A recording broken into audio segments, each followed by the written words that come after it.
Yetis, get ready to get dewy. Because today's interview is a glow-up masterclass for your life, your career, maybe even your lashes. Because we're hanging out with Tarang Amin, the iconic 12-year CEO of E.L.F. Beauty. E.L.F. Beauty. E.L.F. stands for eyes, lips, and face, and it sold enough blush to make you blush. E.L.F., it's Gen Z's favorite beauty brand. It's Gen Alpha's top-selling beauty brand. Gen Beta isn't even born yet, but they're probably prepping their E.L.F. mascara. Because E.L.F. Beauty basically invented the dupe. 80% of the value for 20% of the price. Because, as Tarang will tell you, duping is actually the moral thing to do. Oh, by the way, E.L.F. also bought Hailey Bieber's Rhode beauty for $1 billion last year. Because Tarang can spot what's hot faster than a Kardashian can. No company has democratized an industry like E.L.F. has for your face. Because Tarang here has figured out how to sell a $3 lipstick profitably, even during peak inflation. Jack, I'm going to sprinkle on some context. For 2.5 years, E.L.F. grew at least 30% every quarter for 10 straight quarters. Even Costco got jealous. True. But according to Tarang, E.L.F. Beauty isn't in the beauty industry. No. E.L.F. is actually in the entertainment industry. Besties, please welcome the maestro of makeup, the baron of bronzer. The lord of the lip liner, Tarang Amin, is the CEO of E.L.F. Beauty. And today's interview with Tarang is the best one yet. Hey, Sephora, you're going to want to put down the mirror for this one.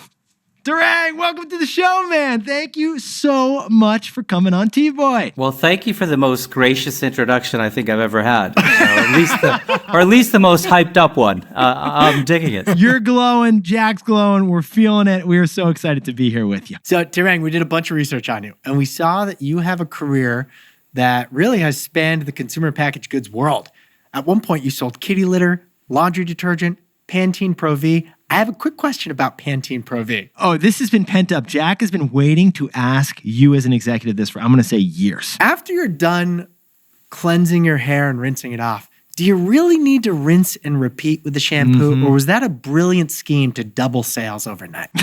Well, I work for someone at P&G who claimed his claim to fame was, he says, you know how the shampoo bottle says lather and rinse? Right. Yeah. I'm like, yeah. He says, I'm the one who came up with repeat. That's it. did? And he says it doubled the volume. I think it got him promoted. He had a very successful career.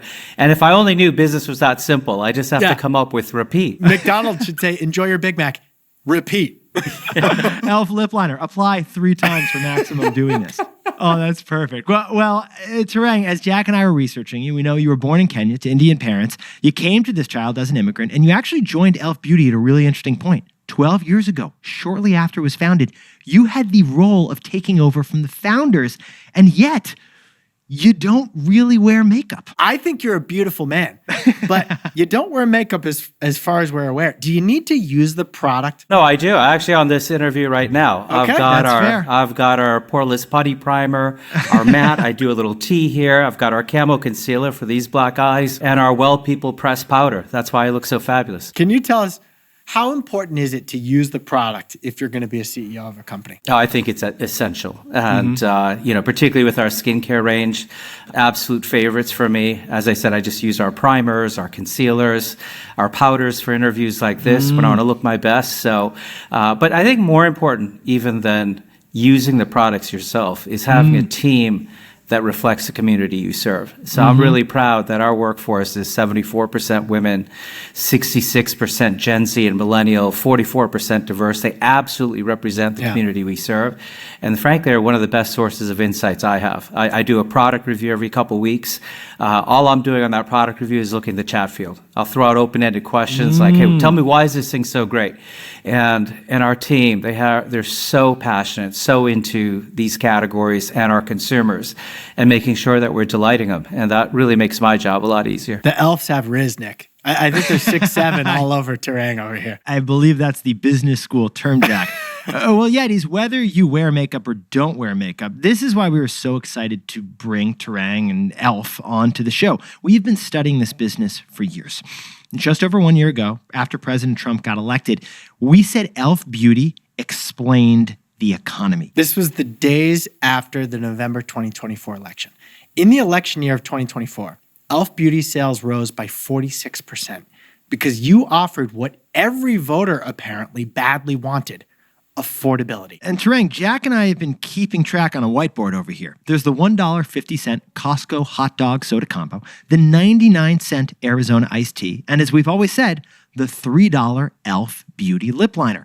As prices as everything rose over the last few years, E.L.F. Beauty has had a lipstick that remained $3. Inflation peaked from 2022 to 2024, and yet during that 2-year period, everybody flocked to E.L.F., and the stock price grew by 8x. Which leads to our question, how do you keep a top-selling product just $3 in the face of inflation? How, frankly, is that physically possible? Well, it goes all the way back to our roots. The founders of this company introduced the brand in 2004, selling cosmetics over the internet for $1. Everyone thought they were crazy. This is pre-iPhone. You couldn't sell cosmetics over the internet, and you certainly couldn't make money at $1, but they figured it out.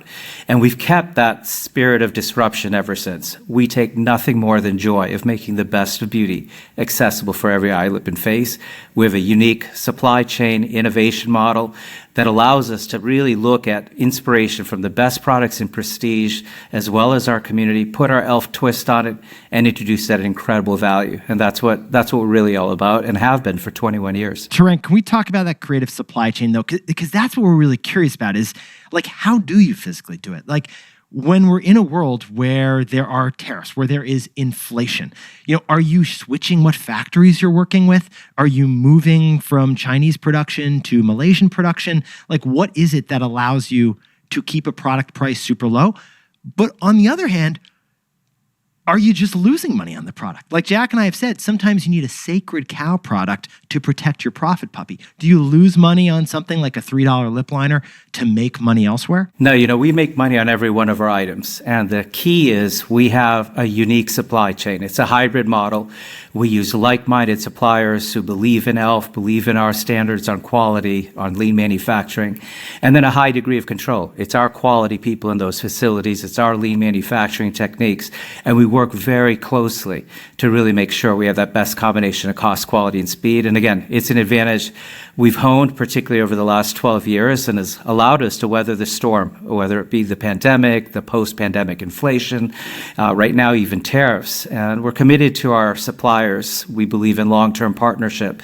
And so we have done some diversification, but our favorite form of diversification is take one of our strategic suppliers and have them set up the exact same facility outside of China as well. So it gives us a great model. And I'd say it has less to do with tariffs and more to do, we have a rapidly growing global business and making sure we have a robust global supply chain to meet the challenge. That's a really cool concept. I mean, getting someone to basically duplicate the factory, but in a place where it makes sense for you economically. Nonetheless, in May, you had to make what appeared to be an emotional Instagram post announcing to your community that you had to raise the price of all the products across the board by $1 starting in August, because 3/4 of your products at the time were made in China. Basically, E.L.F. has gotten stuck in the trade war like others have, and your stock has fallen 35% in the last year, mainly because of that. Can you explain to our audience exactly why tariffs forced you to raise prices?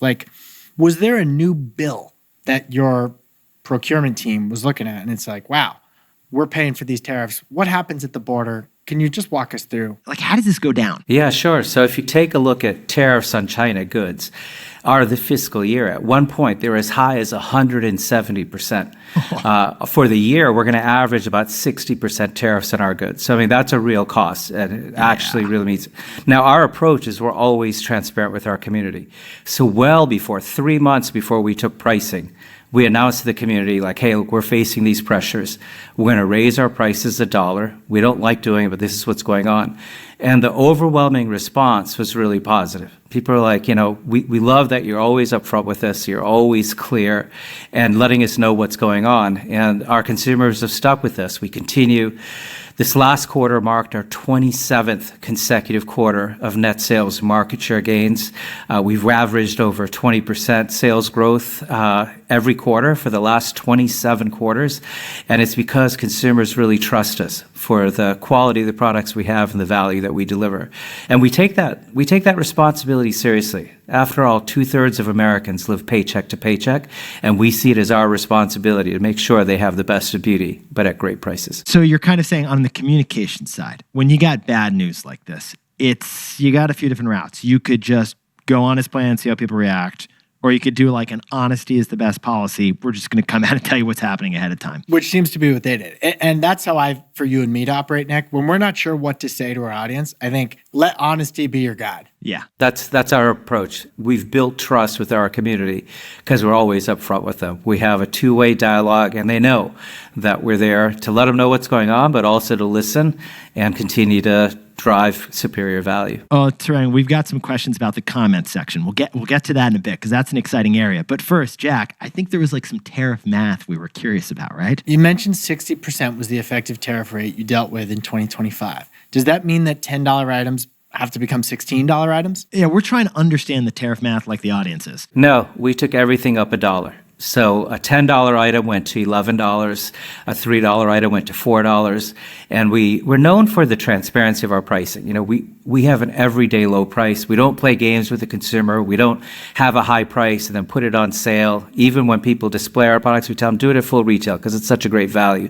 And so taking $1 as far as we went on any item, regardless of what the tariff was. So Wall Street seems to think that the trade war ultimately cut the value of E.L.F. in half based on the stock price. So how can you overcome the cost of tariffs and prove Wall Street wrong? Well, I think our pricing actions covered a good portion of the tariffs. We continue to have a great program in cost savings. We continue to deliver great value. You know, what I tell you on Wall Street is we're in it for the long run. So we don't let any short-term volatility bother us. We're going to continue to deliver. We've delivered superior financial returns, the best in beauty over these last 27 quarters, and we're going to keep doing that. And over time, people will see, and they'll continue to see what we're able to deliver. We've more than tripled our market share just in the last few years. We're now the number 1 unit share brand in the U.S., the number 2 dollar share brand, with clear line of sight of overall market leadership. So we feel good about what progress we're making and what we're delivering. What is that market share? So our market share nationally is about a 13% share.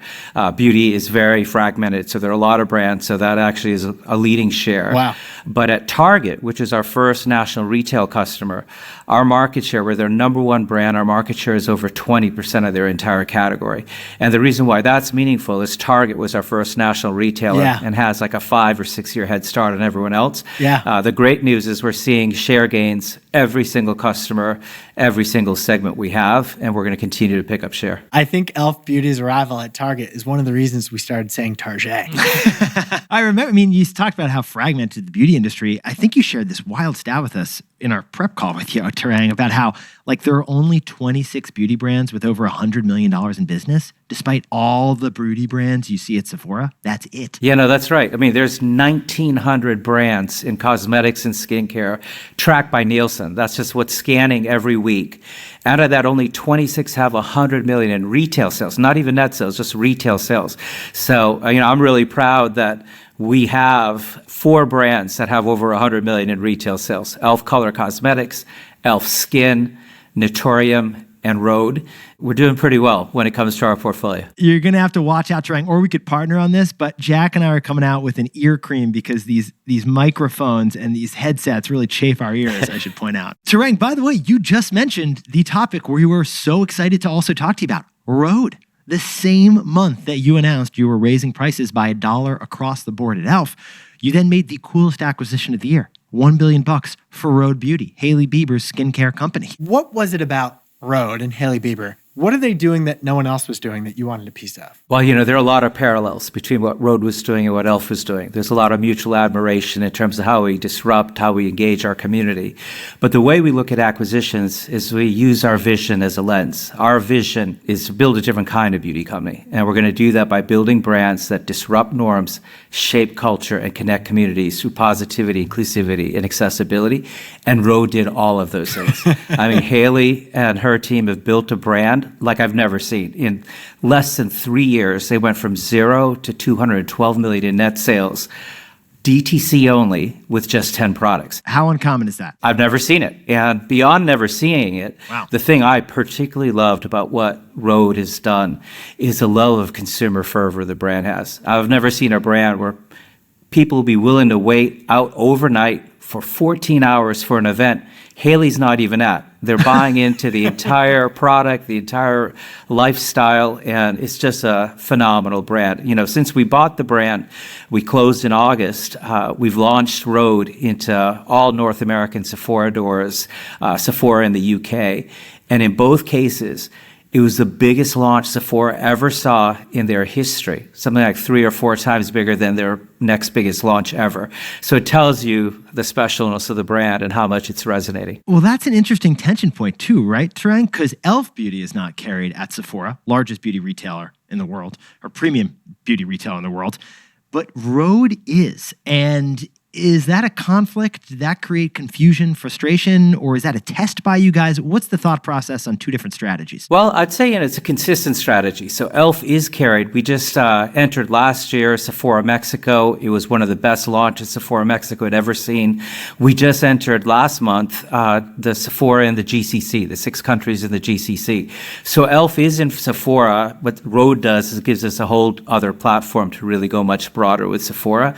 And so I'd say Sephora is a key customer, but you know, all of our customers are important to us and they all have different roles. Rhode's only been there for 5 months, but I was going to ask, what is there you've learned from the Rhode business that you can apply to the rest of E.L.F? So what we love about Rhode is how well they engage consumers and how well curated their product line is. And so we're learning things both ways all the time. I mean, I think one of the things we're able to do, and our acquisition approach is different. We don't do any synergy math. We don't think about over-integration. When we buy a brand, we want the entire team. So Hailey, Bieber, her co-founders, Nick Vlahos, the CEO, the entire team came on board. And our approach is, you guys are killing it. Keep doing what you were doing and let us know how we can help. And right away, you know, as they were about to enter Sephora, they didn't have a field sales support. We could hire an entire field sales team for them. We obviously have strength in marketing that we can share learnings back and forth, our innovation. We have a real powerhouse innovation engine. So all those areas we can help with without changing who they are, really supporting the founder's vision and making sure they're realizing it. We do the same thing with Naturium, a brand, clinically effective, biocompatible skincare brand we bought 2 years ago. We bought, the entire team came on board, Susan Yara, the founder, and our approach is always, how can we help you? What can we do to accelerate your vision and what you want to do? And that approach works great. We're able to benefit from the best of what that team does, let them continue to thrive, enhance the team, and put our capabilities in. It's been a winning formula for us. There's a challenge there that's going to be interesting, which is, and this is what Jack and I find fascinating about Rhode.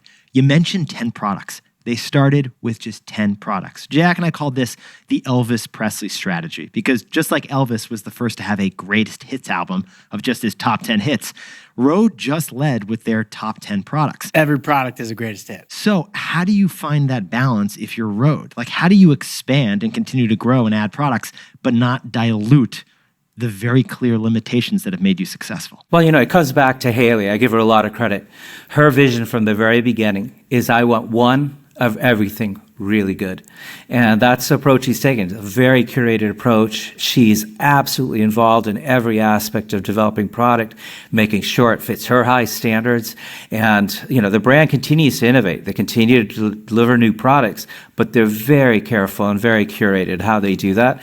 And of course, that's really resulted in phenomenal sales for every one of their products. Does Hailey still seem motivated, and does she have skin in the game? She has never been more motivated. She is loving. She's not only the chief creative officer and the chief product officer of Rhode, but she's a strategic advisor to E.L.F. Beauty as well. And I think that's one of the things that's really made this work is she's part of the E.L.F. Beauty family, very engaged. I don't know how she does it. The week we launched in Sephora for North America, did a massive event at Times Square. I think she probably had hair and makeup at 3 a.m. or 4 a.m., was there for the opening. The next day, we rang the bell on the New York Stock Exchange. Oh, that's a great vibe. And it wasn't just Hailey. All of our founders came out. Susan Yara was there. Alicia Keys, who we developed Key Soul Care with, was there. The founders of Well People. It was a great celebration of our powerhouse female founders and team, and it was just a terrific time. You always wonder with these celebrity brands, like, are they just showing up for the bell ringing at the New York Stock Exchange versus like how much time are they spending, doing the whiteboarding with the Rhode team, the R&D, the meeting with the laboratory? Like, what do you see with Rhode when it comes to like how involved she is like on a week-to-week basis. You know what I tell people is Hailey is a celebrity for sure, but she's way more than a celebrity. She's one of the most thoughtful founders I've ever met. And by that, I mean she is absolutely involved in every aspect of the business, from product to the marketing to how much she posts, the level of passion she has. This is her baby, and she's all in. The same is true with Susan Yara and Notorium. Susan Yara is a skincare influencer, has real vision for the quality of those products. She continues to educate people on why they need the skin regimens they do. And so that's one of the things we loved. Even the founders of Well People, plant-powered, pioneering clean beauty brand. Shirley Pinkson actually runs education for all of E.L.F. Beauty. Dr. Renee Snyder, a board certified dermatologist, actually helps us on E.L.F. Skin and the rest of our skincare portfolio. So having them fully involved and, more importantly, being able to pursue their passion is something that we're all about. Well, your next stage, Tarang, is facing the Coty curse. Your rival, Coty, acquired 51% of Kylie Cosmetics, 20% of Kim Kardashian's beauty brand. But those deals with celebrity beauty brands have not been successful. Both Kim and Kylie are trying to make moves to buy back their beauty brands now, according to reports. And in general, Jack and I have noticed, we've sold a company before and we've studied acquisitions.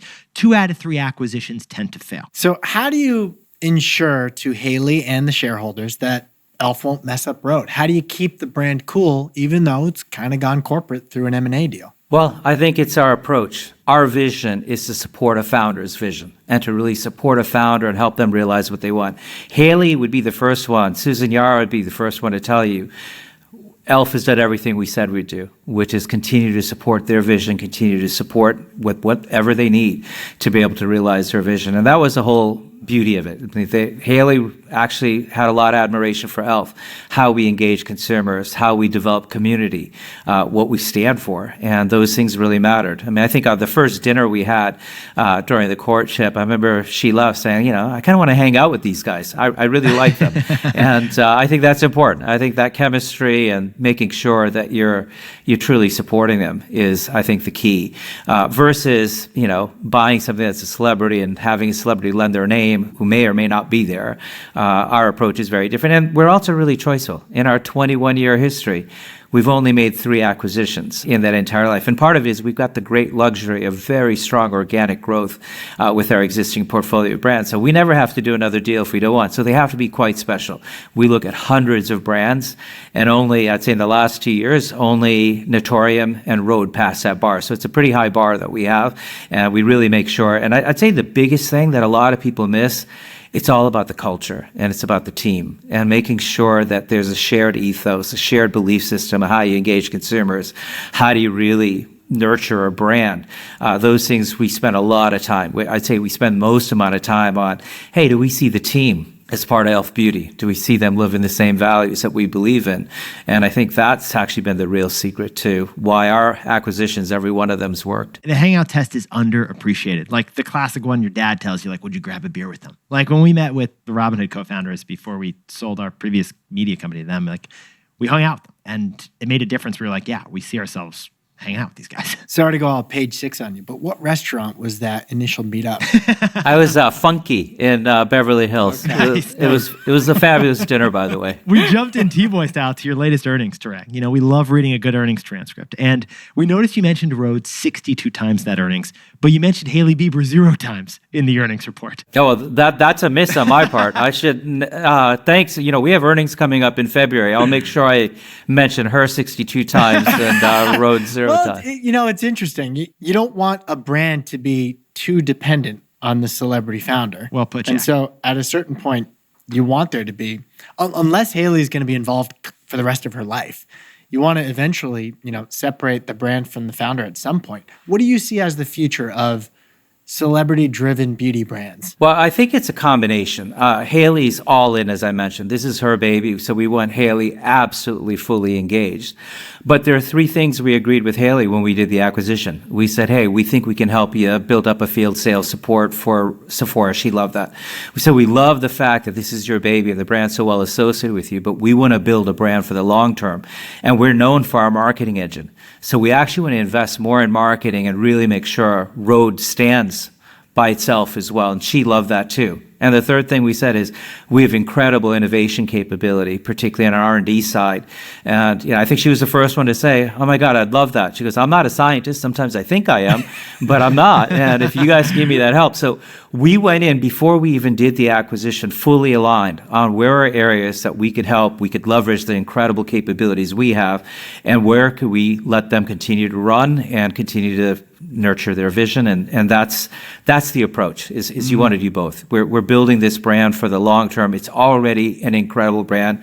I haven't seen another brand like this, and we couldn't be more excited to help her continue to realize that vision. One of the big moves you made relatively early in your tenure as CEO of E.L.F. was closing the physical stores. This was one of the biggest things we've ever seen a CEO do. This is incredible. I mean, I didn't know until I was researching this story that E.L.F. used to have physical stores, but you shut them down. I mean, first of all, when I think of cosmetics, I picture going into Macy's and being mobbed by those people who are, trying to paint your face. Jack's hanging out at the Mac counter. He's got a 42-step skincare routine, I should point out. How certain were you that you could sell cosmetics and skincare online? Well, I mean, that was the roots of the company. The first few years of the company, we were DTC only. And so we absolutely, a digitally native brand, we absolutely knew. And even today, digital is such an important part of our entire model. It's how we engage consumers, our strength with our own site. Our Beauty Squad loyalty program has over 6 million members.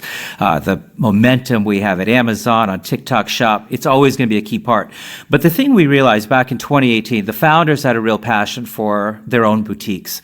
And we had 27 boutiques.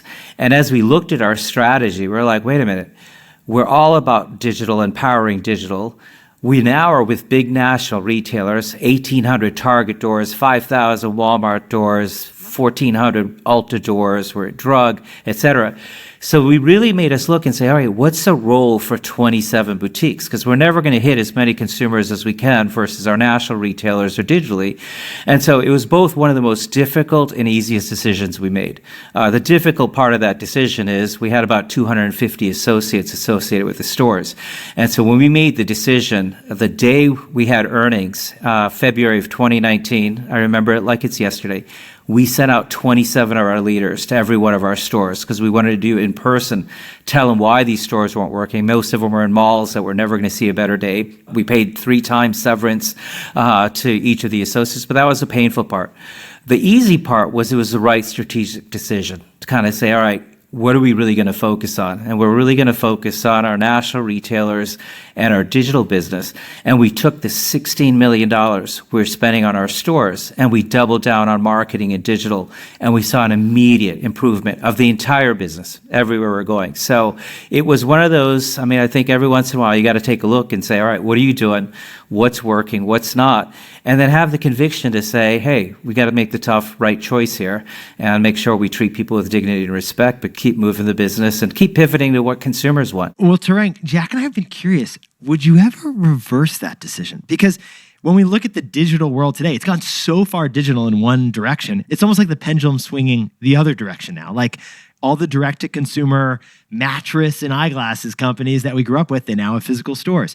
Netflix, totally digital company, now has Netflix like mini theme parks that they launched at the end of last year. So would E.L.F. Beauty ever get back into the physical game as almost even a marketing move? I'd say we are in the physical game. It's a question of, do you want to do it yourself or do you want leading partners? Our strategy, as I mentioned, is the best of beauty made accessible. As we look at that, we want to be wherever consumers want to buy beauty, and I feel great about our retailer portfolio. I mentioned Target, Walmart, Ulta Beauty, CVS, Walgreens, Amazon, TikTok Shop. Look, we're where consumers want to buy it, elfcosmetics.com. And so that's the strategic choice we made, is we would rather partner with people who have amazing presence and reach. There's over 100 million Walmart shoppers every week. And so if we want to give them the best of beauty, let's make sure it's accessible to where they want to shop. And for us, that means it's not necessary to have our own stores. We'd rather partner with leading retailers and be strong digitally to be able to meet their needs. Outsource the bricks and the mortars. You want to talk about the D word, Jack? I want to talk about the dupes. Drop the Ds. Because core to the E.L.F. strategy is to find a prestige product that's wonderful but simply overpriced. And then you make your own E.L.F. version of the product, often at 1/3 of the price. Can you give us the best example of when this strategy has worked? Because in our opinion, You're the pioneer of the dupe. Yeah, so it's consistently worked. We don't actually use the word dupe because we don't do the dupe thing. What we do is we take inspiration from prestige as well as our community, and we put an e.l.f. twist on it and introduce it. I'll give you a great example. Christian Dior has these lip oils. They've been in the market more than a decade. They've been around for a long time, but for some reason, the last couple of years, they took off virally. Our community will come to us and say, hey, e.l.f., there are these lip oils out there. We love them, but we can't afford $38 or whatever they cost. Help us out. And we'll do it. We'll take a look at it and we'll say, okay, what do they like about this product? In this particular case, they love the glossy finish, they love the pigmentation. But then we'll also look and say, what don't they like? And what we found is for some consumers, those lip oils were drying out their lips. Others didn't like the fact the applicator was really small, and lip oil is something you got to reapply throughout the day. So when we introduced ours, it was a completely different hydrating formula. Same glossy finish, same pigmentation, a much bigger applicator, I would call it doe foot. But the key difference was not only was the product we thought even better, but instead of the $38, we introduced ours at $8. $8? Right, and then the next day, $8. And we never make direct comparisons, so we don't have to. Because I got to tell you, the next day there are 1,000 TikTok videos that said, like, I actually like the e.l.f. lip oils even better. It's probably the biggest launch we ever had. Tarang, those people who narked on Christian Dior by commenting and asking you to make the product, when they saw that you came out with a comparable product for $8, that's less than 1/4 the price. I mean, you could have come in at $28 and they still probably would have been happy. Well, that's our entire model. We have a concept where we call it zero distance. Zero distance between the C-suite and our community. I'll tell you a story. My CMO terrorizes me every few months. She comes and drags me onto TikTok Live. And, she'll just get up there. And she's not even very nice about it. She'll just say, all right, you got the big boss. Tell him what you want. And the chat field will just light up. It'll just go crazy. There was one last year where I got on and a bunch of people said, hey, there's this prestige product. They make these bronzing drops. We love them, but I think they're $39. We can't afford $39. Help us out. And I'm reading the chat field. And I'm like, yeah, okay, you want some bronzing drops. And then there's like another 20 chats right after that. And they're like, no, boss man, we want them now. I will literally leave that call a bit terrorized or traumatized. And and the first thing I'll do is I'll call up my head of innovation. We have a 3-year product pipeline. I'll say, oh my God, please, for the love of God, tell me we have some bronzing drops. And she's like, yeah, we do. I'm like, great. When are they coming out? And she's like, oh, we got them slated for 18 months from now. And I'm like, oh, no. I cannot have our community yell at me. Move it up. And we launched them within 6 months. And that's our entire model. It's like we look at our community. What do they want? Where can we bring the best of beauty, put our e.l.f. twist on, and bring it at an incredible value, and that's fueled the entire model, particularly this day and age. Our strength with our community, particularly on social, really makes that model work, where we're not dependent on some celebrity or advertising or something else to be able to get the word out. Our community is our absolute best advocates. They must have freaked out when you launched that product for $8. Oh my God, they did. Well, Tarang, 2 questions about that Christian Dior dupe product that Jack and I have been dying to ask on dupes in general with you. The first is any moral hesitation on copying someone's idea? I see how you're saying you're influencing, but was there any moral hesitation there? I'd say it was a moral responsibility. I actually think it's immoral to charge a consumer $40, $50 or something that we can clearly show you can make for less and actually have just as good or better quality. And, I mentioned earlier, 2/3 of Americans live paycheck to paycheck. We think it's immoral to charge a lot of money to those people who are barely making it. So we take great pride in being able to put our e.l.f. twist on and be able to have the best of prestige at a fraction of the price. Lululemon, if you're listening, Tarang Amin just made the moral case for the dupe as the right thing to do. The second question, by the way, Jack, is just why, by the way, is Christian Dior so expensive in the first place? Jack's got that 42-step skincare routine I just mentioned. We launched a second podcast just to pay for his skincare routine. Why is cosmetics so expensive in the first place? Or beauty in general? Well, I think that was the insight the founders had. They couldn't figure it out. They couldn't figure out, why are these products so expensive? And they looked at at it and they're like, a lot of these brands have very high gross margins that they spend back in associates, in marketing, in a bunch of other things. Tarang, very high gross margins, meaning huge markups. So yeah, they have bigger markups and they use that money on other areas. And so the insight the founders had were their original model is, if I'm going to sell something for $1, somebody's going to buy it from me for 50 cents. I got to figure out how to make it for 35 cents. And they figured that out. And then we've basically been able to hone that model that says, hey, why just do $1, $2, $3? Why don't we actually go after the best products in the marketplace? You'll have a little bit higher price umbrella, and you can engineer in even greater quality. And that was really the insight 12 years ago when I took over, was really, no, let's make the best of beauty accessible. Let's not just have low prices. Let's really make the best of beauty accessible. And so look, I have a lot of respect for our competitors, including our prestige competitors. There are consumers who there's a real blurring of the lines. Like, you could find an E.L.F. consumer in their makeup bag, they might have a Chanel product. Consumers in this space, particularly the consumers we appeal to, number one amongst Gen Z, Gen Alpha, millennials, they're incredibly savvy digitally. So they know, and including through word of mouth, what might work for them. And so there's a broad range of brands that are acceptable. And so I'd say there's enough room for people. The part I love is, much market share as we've built, the real secret for E.L.F. is we can give millions more consumers access to something they couldn't have before. I'll give you another example. A few years ago, there was a prestige brand had a silk canvas. It was a primer. I think they charged $56 for it. We introduced our putty primer for $9. Right. And I'd say the quality was just as good, if not better.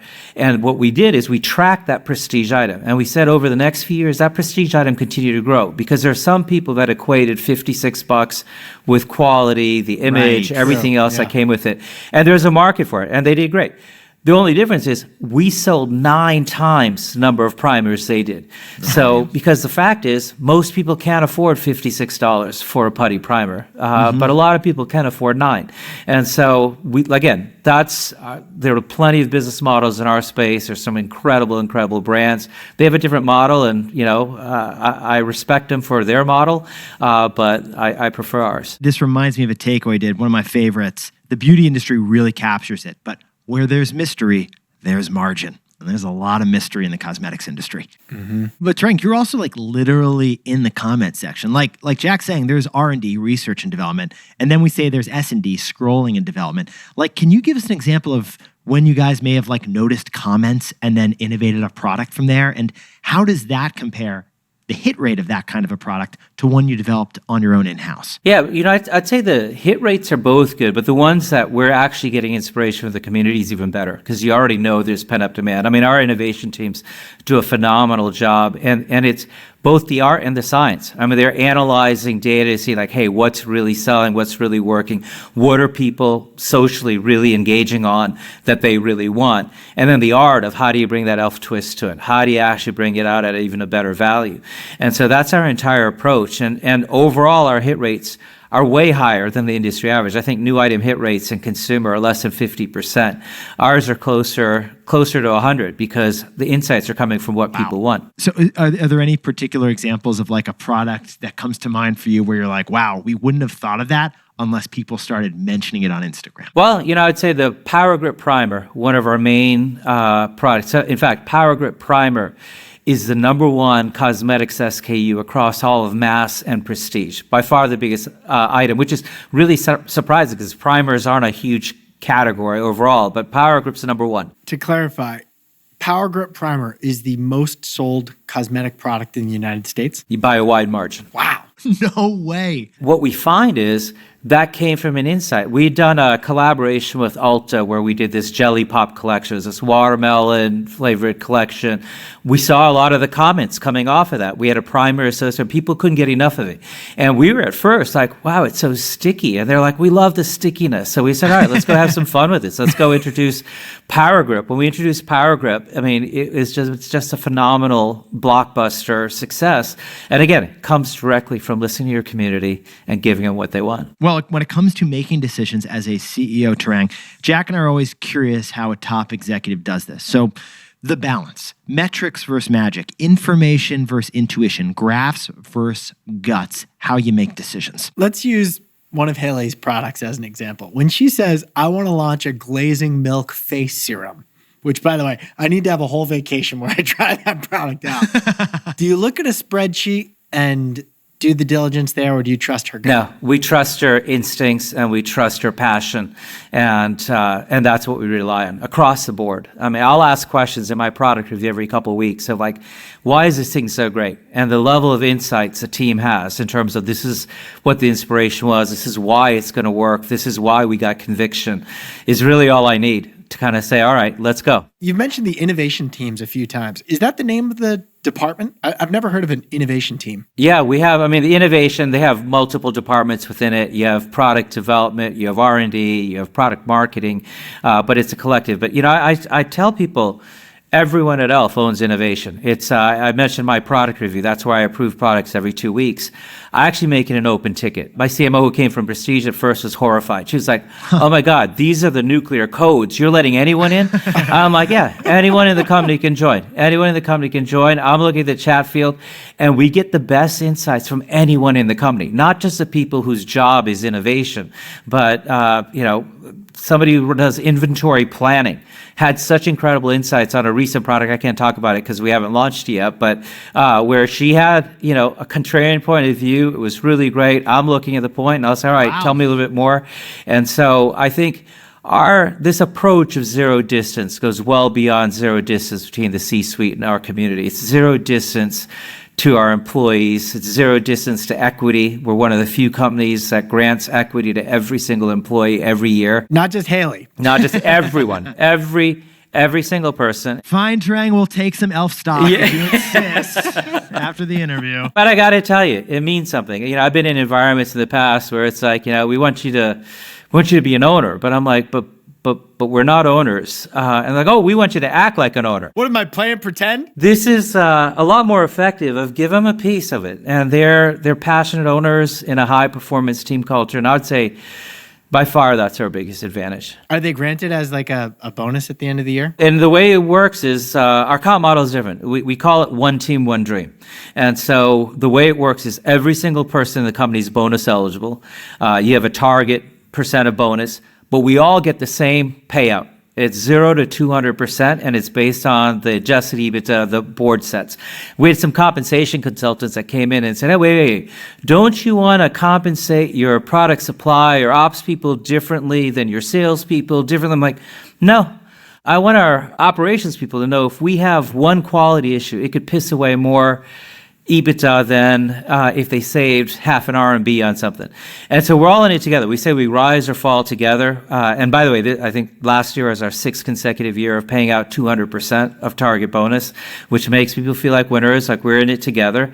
And then on top of that, we give equity to every single employee. And, you know, if you exclude the named executive officers like me, since our IPO in 2016, we've granted over $220 million of equity in a stock that's gone up 8-fold. So, and I'm explicit. I want meaningful wealth creation for every single person because they're the people who are driving our results. Again, if you insist, Tarang, we will take the E.L.F. stock. By the way, Yetis, if you're listening on Jack's question, by the way, that actually is a really important point. You know, we talk about so many companies that innovate in a lab or keep research and development secluded. They want it to be a secret. E.L.F. is saying, hey, we're opening up to everybody. Even if you know the nuclear codes, the secrets of the company, we just want to hit. We just want to get products out there. Tarang, we've been talking to you for 40 minutes, and you've obviously done really good by your customers. $8 instead of $38. That blew my mind. Have you ever failed by your customers and recognized that was a mistake? And can you share a story about it? Yeah, look, we're a digitally native brand, so we're inherently test and learn. We fail all the time. The key to me is making sure people don't get scared or get afraid of taking risks. We want people to be able to continue to push and continue to learn. You know, we had one a few months ago. We probably do 100 marketing campaigns a year. We had a one-time post. We had the comedian Matt Rife in there, and we got a lot of blowback on that. We got people like, hey, he made some comments on domestic violence, and we clearly missed the mark. We apologized for it, and we said, all right, well, let's keep let's keep delighting our community. But that's not going to stop us from trying and being disruptive and doing different things. I mean, we're known for our brand-on-brand collaborations. Our collaboration with Liquid Death, I think, had something like 9 billion views. With Chipotle, had one with Dunkin', you name it, American Eagle. So we're going to continue to partner with like-minded disruptors, and we're going to continue to find ways of delighting and entertaining our community. But that doesn't mean we don't fail. We fail, and that's okay. We gotta learn from it. We gotta own it, and you gotta keep moving. Well, Yeti's a little backstage behind the scenes info we should share with you. Before this interview, we spoke with Tarang because we wanted to get to know him a bit more. And in our chat, Tarang, you mentioned that you're not in the makeup industry. You're not in the beauty industry. You're not in the cosmetics industry. You said we're actually in the entertainment industry. And Jack and I didn't ask any more questions because we wanted to ask you more during the interview. So how is this beauty company actually in the entertainment industry? Well, it's completely community driven. And the way you connect to the community is there's so many companies that do a one-way street. We're going to project things of what we want you to buy. We're going to tell you what you need to know, what you need to go do. Ours is a two-way street, back to that zero distance concept. And so for us, the way we engage with people is not to try to sell them more makeup or skincare products. We sell plenty of those. It's really to actually make sure that we're getting to know what motivates them. What do they love? Where do they go? That dictates where we go. Why do we have a channel on Twitch? Why do we have an entire experience on Roblox? It's because that's what our community wants. So our ability to engage. And the great thing, we have this concept a lot of times, we call it like minimal viable control to enable maximum achievable freedom. And what we mean by that is we really look at what little can we control as a senior team and really put that empowerment in our team's hands. Most of the time, I'm finding out about our marketing the same time everyone else is. I'll be texting my CMO and going like, it was a few months ago, I was like, did we just drop some guy in the middle of the Pacific Ocean a care package? And she's like, yeah, someone on our team in LA saw this guy blow up on the internet. He hated his job, he quit it, and now he's sailing around the world with his cat. And they thought it'd be a great idea to send him a care package. Well, I'm classically trained. I started at Procter & Gamble in brand marketing. And I was like, but we didn't even brand it. It doesn't say E.L.F. It doesn't say anything. And they're like, yeah, no, it's okay. These guys know. The word will get out. I forget how many tens of millions of views we had on that. But that's really the concept, is let the people closest to our community that represent our community really drive the direction we take the brand in, and how does it delight them. And, people would say like, what the heck is a beauty company sending? And then, the care package had like food, had, cat toys, snacks. What are you, my Nana, and I'm going to college? Yeah, it had some sunscreen. He definitely needed some sunscreen. So we did put some of our Suntouchables in there. But the whole genesis isn't the traditional, I'm trying to get you to buy something, so here's how I'm going to engage with you. It's less transactional and more of, let's build a real relationship. And if you're doing that, it's really about how do you delight? How do you delight our community? And that a lot of times is how you entertain them. How do you make fun of yourself and have some fun with them? And that's how people engage with us. Well, speaking of having fun. Before we get to our final question, Tarang, can you just repeat that line again? That ethos, maximum, minimum. It sounded like a rocket ship term, SpaceX style. I call it minimum viable control to enable maximum achievable freedom, right? And so a lot of times management looks at their job as we got to control it. And don't get me wrong, we're a public company. We got plenty of controls. But really taking a look at it and saying, how do you put power in the people that are closest to your community and give them the authority to run with it? Like I would never come up with, I wasn't even watching the guy blow up on the internet, but letting them have that freedom and that ability to do that, dictating, we're the number one brand by far amongst Gen Z. I remember asking our team, hey, who else is killing it with Gen Z? That's where the Chipotle collaboration came from. Our team went down and said, hey, Chipotle, Gen Z loves Chipotle too. Let's do something together. And when they went to see them, they said, they call their food area, they call it their palette.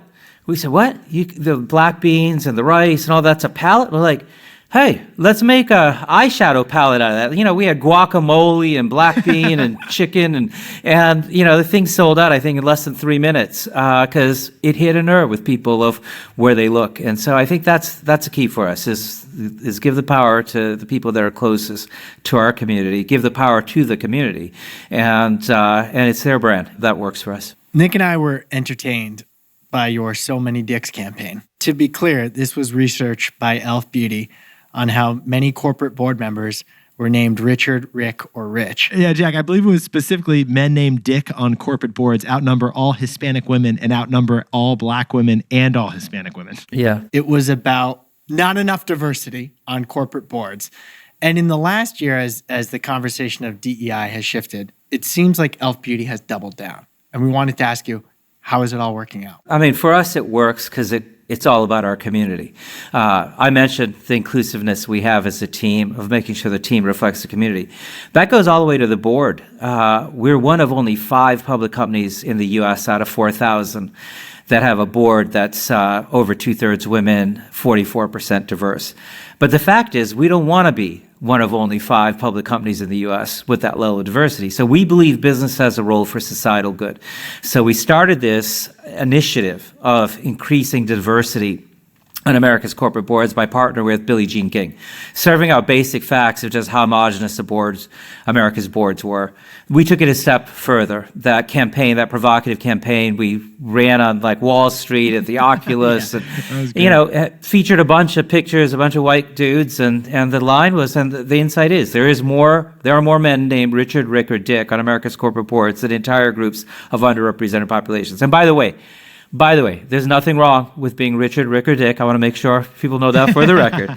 We just want to make room for others. And then, we take it a step further. We partner with the National Association of Corporate Directors. We've sponsored 40 women and diverse members through their Accelerate program to qualify for board service. We partner with NCA&T University on research to show the direct correlation to diversity and better corporate board performance, including, I think, the latest research they published showed that boards with above average gender diversity outperform boards with below average gender diversity by a whopping 270% return on equity. And they did this over a 6 or 7 year period. And so I think it's an important time where there's so much rhetoric out there to let the facts be out there, and we feel we have a role. It's something we deeply believe in. After all, we're for every eye, lip, and face. And we do have an advantage. We're not a federal contractor. We're not a bigger company that might be subject to different rules. And the reality is, we've actually never had a DEI program. We've never had quotas. We've never had anything like that because it's more fundamental to us. We're big believers. If you represent the community you serve, you get better results, and I think we're living proof of that. Was there any discussion? Oh, there was discussion. I remember there was, we share everything like any responsible public company would with their board, and I remember one of the board members said, hey, we get this. We're really supportive of what you're trying to do, but how does your community react? I'm like, that's a great question. Let's run it. The next day, we ran it on every one of our social channels, from Instagram on down. We ran So Many Dicks and everything. We got 98% positive sentiment. Consumers like, hey, this is why I buy E.L.F. You actually care. You care about a broader net of giving people a chance and empowering others. And this is why, we did get 2% that said, hey, there's nothing wrong with being Richard, Rick, or Dick. But the vast majority of our community, and that's actually the lens we use. I mean, we're known for doing a lot of provocative things.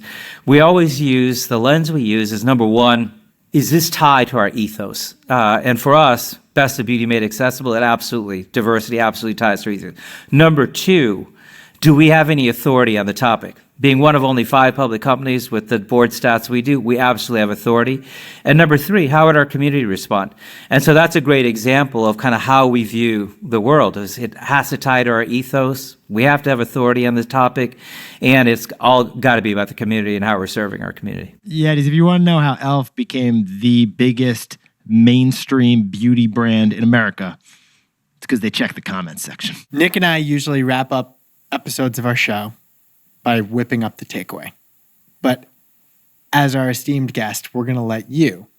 So, Tarang Amin, what is the takeaway on E.L.F. Beauty? Well, the takeaway on E.L.F. Beauty is making the best accessible to every eye, lip, and face has been the cornerstone of our success for 21 years.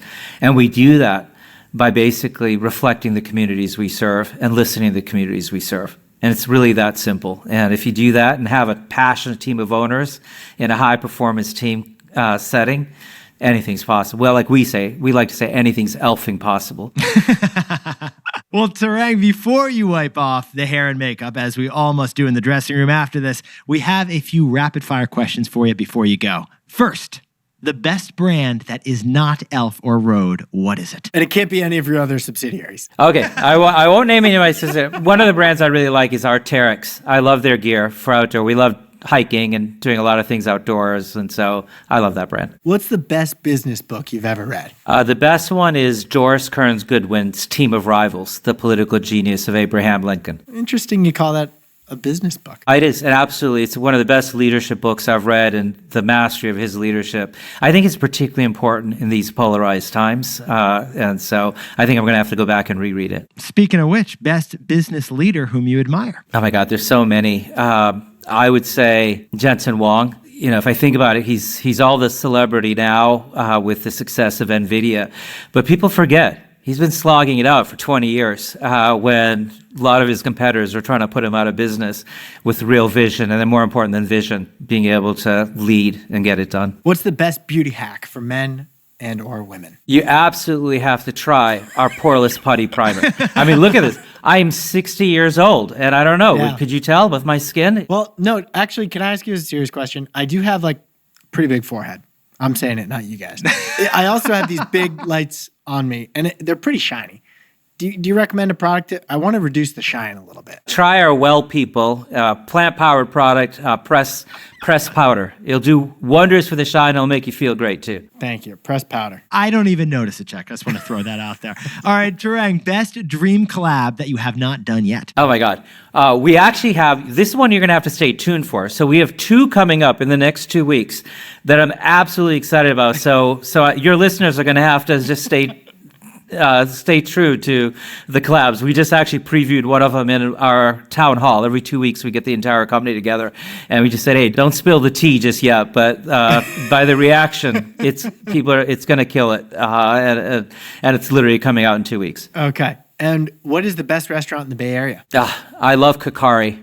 Elevated Greek. Can't go wrong with Kakari. Down the street from our studio. We'll see you there soon, Tarang. And if you, Tarang Amin, were a stock, what would be your own 3 or 4-letter stock ticker symbol? Can't be E.L.F. It'd be one of 2 things. It'd either be HPT, which stands for High Performance Teamwork. We didn't talk about it too much today, but I live by it.